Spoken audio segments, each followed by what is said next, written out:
السلام علیکم ورحمۃ اللہ وبرکاتہ۔ الحمد للہ نحمدہ ونصلی ونسلم علی رسولہ الکریم، اما بعد اعوذ باللہ من الشیطان الرجیم، بسم اللہ الرحمن الرحیم۔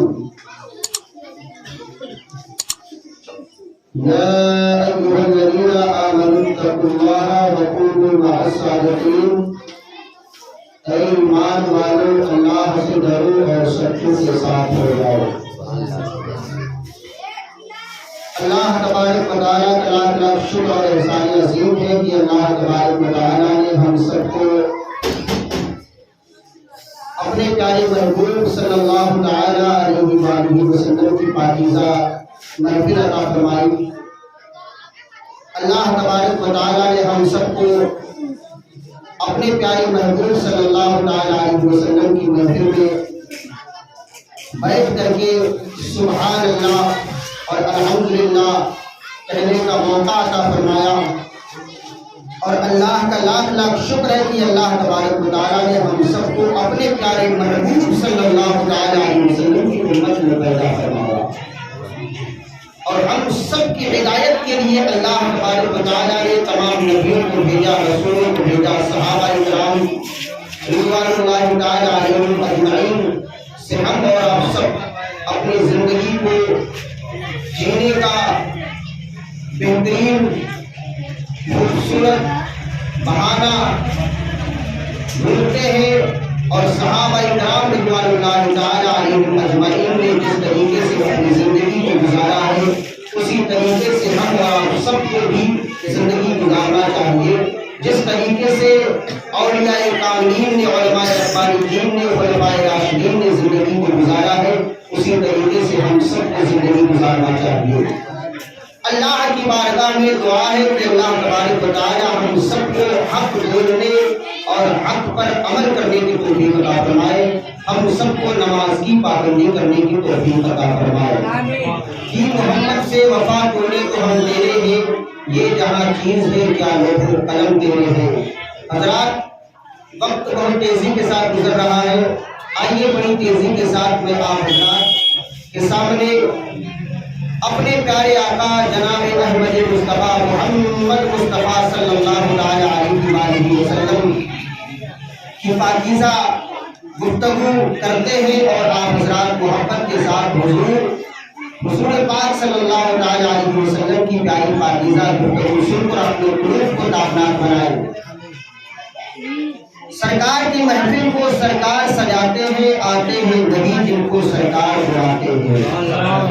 وہ لوگ خدا شاہد عظمت کے سکندر ہیں جو سرور عالم کا میلاد مناتے ہیں، اور اعلیٰ حضرت عظیم البرکت امام عشق و محبت حقانیت کی جان، بریلویت کی پہچان، علامت الزمان، فرید الاوان، منبع العرفان، عالم معنی و بیان، ذو العلم والاتقان، مبتل قاتل ادیان، حضرت علامہ احمد رضا خان فاضل بریلوی علیہ رحمت و رضوان فرماتے ہیں، یا رسول اللہ واہ کیا مرتبہ اے غوث ہے بالا تیرا، واہ کیا مرتبہ اے غوث ہے بالا تیرا، اونچے اونچوں کے سروں سے قدم اعلیٰ تیرا، سر بھلا کیا کوئی جانے کی ہے کیسا تیرا، اولیاء ملتے ہیں آنکھیں وہ ہے تلوا تیرا، اور اس نشانی کے جو سب ہیں نہیں مارے جاتے، حشر تک میرے گلے پر رہے پٹا تیرا، حشر تک میرے گلے میں رہے پٹا تیرا۔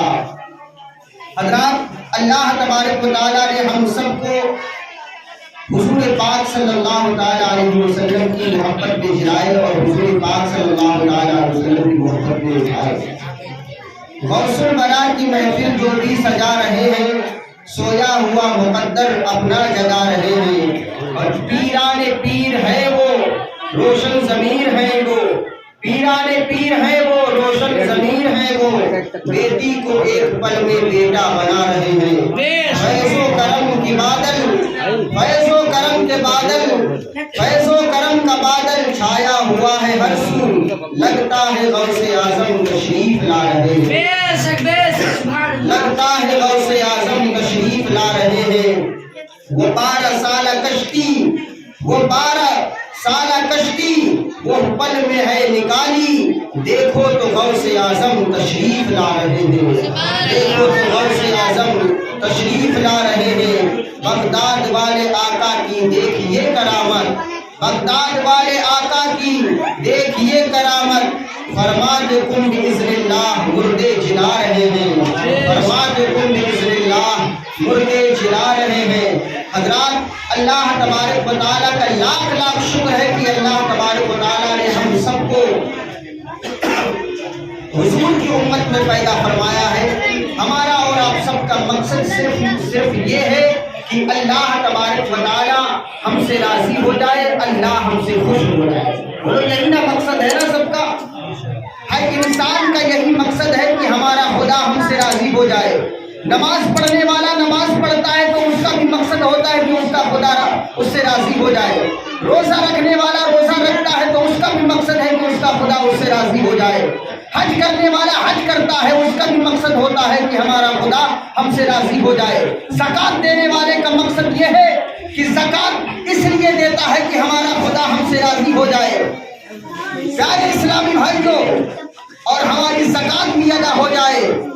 ایک انسان غوث کی محفل سجاتا ہے تو اس کا بھی مقصد ہوتا ہے کہ ہمارا خدا ہم سے راضی ہو جائے۔ ایک میلاد میں جانے والا انسان جب میلاد مصطفیٰ صلی اللہ تعالیٰ علیہ وسلم کی محفل کو سنتا ہے تو اس کا بھی مقصد ہوتا ہے کہ اس کا خدا اس سے راضی ہو جائے۔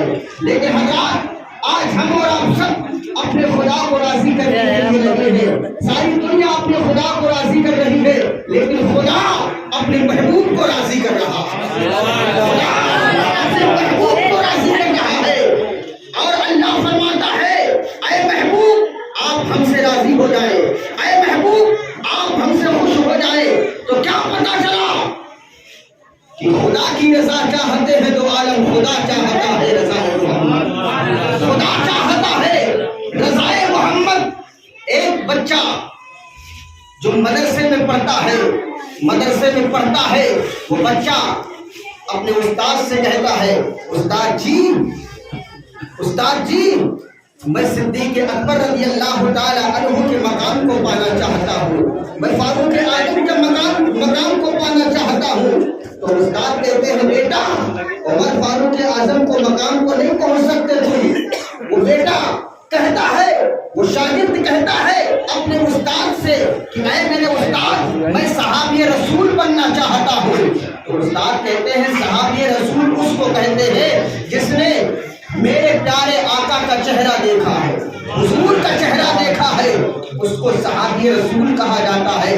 تو صحابی رسول تو نہیں بن سکتا، البتہ ہاں ایک نہ ایک دن تو اتنا بڑا انسان بنے گا، ایک دن اتنا بڑا تو انسان بنے گا، بلکہ تو کچھ نہ کچھ ضرور بنے گا۔ استاد نے اتنا کہا، استاد کی دعا اللہ کی بارگاہ میں قبول ہوئی۔ تو کیا دنیا نے دیکھا جس بچے نے فریاد کی تھی اپنے استاد سے کہ اے میرے استاد میں صحابی رسول بننا چاہتا ہوں، میں صحابی رسول بننا چاہتا ہوں، آج اس بچے کو ساری دنیا علامہ اقبال احمد کے نام سے جانتی ہے۔ علامہ اقبال وہ کوئی اور نہیں، یہ وہی مرد کلندر ہے جس نے کہا تھا کہ محمد سے وفا کیوں نے تو ہم تیرے ہیں، یہ جہاں چیز ہے کیا لوح و قلم تیرے ہیں۔ حضرات اللہ تبارک و تعالیٰ کے پیارے رسول صلی اللہ تعالیٰ علیہ وسلم کے پیارے دیوانوں، انسان جب سبحان اللہ کہتا ہے، سبحان اللہ کا مطلب ہوتا ہے اللہ کی پاکی بیان کرنا، اور جب اللہ کی پاکی ایک بندہ بیان کرتا ہے تو اللہ فرماتا ہے تو میری پاکی بیان کر رہا ہے، میں نے تیرے گھر والوں کو بھی پاک کر دیا، اور تو مجھے پاک کہہ رہا ہے میں نے تیرے دل کو بھی پاک کر دیا۔ درود پڑھنا یہ بڑے ثواب کا کام ہے۔ درود جب کوئی انسان پڑھتا ہے تو درود ہوائیں بھی سنتی ہے، فضائیں بھی سنتی ہے، سمندر کی مچھلیاں بھی مصطفیٰ کا درود سنتی بھی ہے، پڑھتی بھی ہے۔ میرے پیارے آقا صلی اللہ تعالیٰ علیہ وسلم کے پیارے دیوانوں، ایک نبی کا دیوانہ، ایک نبی کا عاشق، ایک نبی کا چاہنے والا نبی پاک صلی اللہ علیہ وسلم کے نام کی محفل سجاتا ہے تو اس کا مقصد یہ ہوتا ہے کہ ہمارا خدا ہم سے راضی ہو جائے. ایک درود پڑھنے والا درود پڑھتا ہے, اس کا مقصد ہوتا ہے کہ ہمارا خدا ہم سے خوش ہو جائے, ہمارا خدا ہم سے راضی ہو جائے, ہمارے محبوب ہم سے راضی ہو جائے. اور یاد رکھو, جو انسان درود کی کثرت کرتا ہے, جو انسان اٹھتے بیٹھتے سوتے جاگتے مصطفیٰ پر درود پڑھتا ہے, آمنہ کے لال پر درود پڑھتا ہے, اللہ کی قسم آمنہ کے لال اس کے خواب میں تشریف ضرور لاتے ہیں. آئیے ذرا دیکھیے, میں نے جب آپ کی دہلیز کو آقا چوما تو رب کی رحمت نے مچل کر میرا ماتھا چوما اور ان کے قدموں کی طرف لے گئے. جب ہوٹ مجھے تو ہوٹ خود نقش قدم بن گئے, اتنا چوما. میرے پیارے آقا صلی اللہ تعالی علیہ وسلم کے پیارے دیوانوں, آؤ ذرا دیکھو درود پاک پڑھنے والے کی, درود پاک پڑھنے والے کا مقام دیکھو, درود پاک پڑھنے والے کا درجہ دیکھو. درود پاک پڑھنے والا چاہے غریب انسان ہو, چاہے وہ امیر ہو, چاہے وہ کتنا ہی دولت مند کیوں نہ ہو, جب وہ محبت کے ساتھ میرے آقا پر درود پڑھتا ہے, جان عالمین پر درود پڑھتا ہے, تو رب کی رحمتیں قربان ہو جایا کرتی ہے, رب کی رحمتیں قربان ہو جاتی ہے. تو درود پڑھنا بڑا ثواب کا کام ہے. سیدنا سرکار غوث العظم رضی اللہ تعالیٰ عنہ نے اپنی پوری زندگی مصطفیٰ جان رحمت صلی اللہ تعالیٰ علیہ وسلم کے دین میں لگائی اور مصطفیٰ جان رحمت صلی اللہ تعالیٰ علیہ وسلم کا پرچم بلند کیا. غوث اعظم رضی اللہ تعالیٰ عنہ کے نام سے آج ساری دنیا میں محفلیں سجائی جا رہی ہیں, ساری دنیا میں غوث اعظم کا لوگ نام لے رہے ہیں. تو آئیے, بس وقت پورا ہو چکا ہے. درود پاک پڑھنا اتنا ثواب کا کام ہے. ایک انسان درود پڑھتا تھا, غریب انسان تھا, بڑا غریب تھا, وہ اپنے سر پہ گٹھر لاد کر کپڑے کا کاروبار کرتا تھا. جب کپڑا بیچتا تھا تو درود پڑھتا تھا, کپڑا کاٹ کر دیتا تھا تو درود پڑھتا تھا, پیسے لیتا تھا تو درود پڑھتا تھا, یہاں تک کہ چلتے پھرتے اٹھتے بیٹھتے سوتے جاگتے درود کا ورد کرتا تھا. اتنا درود پڑھتا تھا, اتنا درود پڑھتا تھا کہ اللہ کے پیارے رسول صلی اللہ تعالیٰ علیہ وسلم اس سے خوش ہو جاتے ہیں.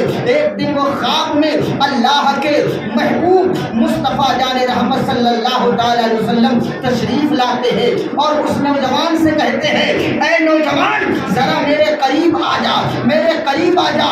وہ نوجوان آمنہ کے لال کے قریب ہوتا ہے. مصطفیٰ جان رحمت صلی اللہ تعالیٰ علیہ وسلم اس کے دونوں ہاتھوں کو پکڑ کر اپنی طرف کھینچتے ہیں اور آمنہ کے لال فرماتے ہیں, اے عاشق, تو دنیا میں مجھ پر درود پڑھتا ہے, چلتے پھرتے مجھ پر درود پڑھتا ہے, تو جن لبوں سے تو مجھ پر درود پڑھتا ہے میں ان لبوں کو چومنا چاہتا ہوں, میں ان لبوں کو چومنا چاہتا ہوں. اس عاشق نے کہا, نہیں یا رسول اللہ, میری ہوٹ بڑی گندی ہے, نہیں چومنے دوں گا. میرے آقا فرماتے ہیں, تیری ہوٹ ظاہری میں تو گندی ہو سکتی ہے, لیکن وہ ہوٹیں باطن میں گندی نہیں ہو سکتی جن سے درود پڑھا جائے, جن لبوں سے مصطفیٰ جان رحمت صلی اللہ تعالیٰ علیہ وسلم کے قصیدے پڑھے جائیں, نبی کی نعتیں پڑھی جائیں, قرآن کی تلاوت کی جائے. اللہ اکبر. میرے آقا کریم صلی اللہ تعالیٰ علیہ وسلم اس کے لبوں کو چومنا چاہتے تھے, اس کے لبوں کو چومنا چاہتے تھے. جیسے ہی میرے پیارے آقا صلی اللہ تعالیٰ علیہ وسلم نے اس کے دونوں ہاتھوں کو پکڑ کر, مونڈھوں کو پکڑ کر اپنی طرف کھینچا, اس نوجوان نے اپنے چہرے کو پھیر لیا. میرے آقا کریم صلی اللہ تعالیٰ علیہ وسلم کے ہونٹ اس عاشق کے گال پر چپک جاتے ہیں اور جیسے ہی چپکتے ہیں اس عاشق کو ٹھنڈ محسوس ہوتی ہے اور تھوڑی دیر کے بعد اس کی آنکھ کھل جاتی ہے.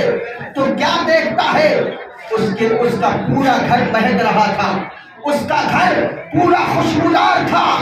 اعلیٰ حضرت فرماتے ہیں, ان کی مہک نے دل کے غنچے کھلا دیے ہیں, جس راہ چل گئے ہیں کوچے بسا دیے ہیں. اس کا گھر مہک رہا تھا, جب گلیوں سے نکلا تو گلیاں مہک رہی تھی، اللہ اکبر، گلیاں مہک رہی تھی، بھینی خوشبو سے مہک جاتی ہے گلیاں واللہ، ایسے پھولوں میں بسائے ہیں تمہارے گیسو۔ اللہ تبارک و تعالیٰ کی بارگاہ میں دعا ہے کہ اللہ تبارک و تعالیٰ ہم سب کو اپنے پیارے محبوب کی محبت میں اٹھائے، اپنے پیارے محبوب کی امت میں جلائے، ہم سب کو نماز کی پابندی کرنے کی توفیق عطا فرمائے کہ محمد سے وفا کیوں تو ہم تیرے ہیں، یہ جہاں چیزیں کیا لوح و قلم تیرے ہیں۔ استغفر اللہ ربی من کل ذنب و اتوب الیہ۔ السلام علیکم ورحمۃ اللہ وبرکاتہ۔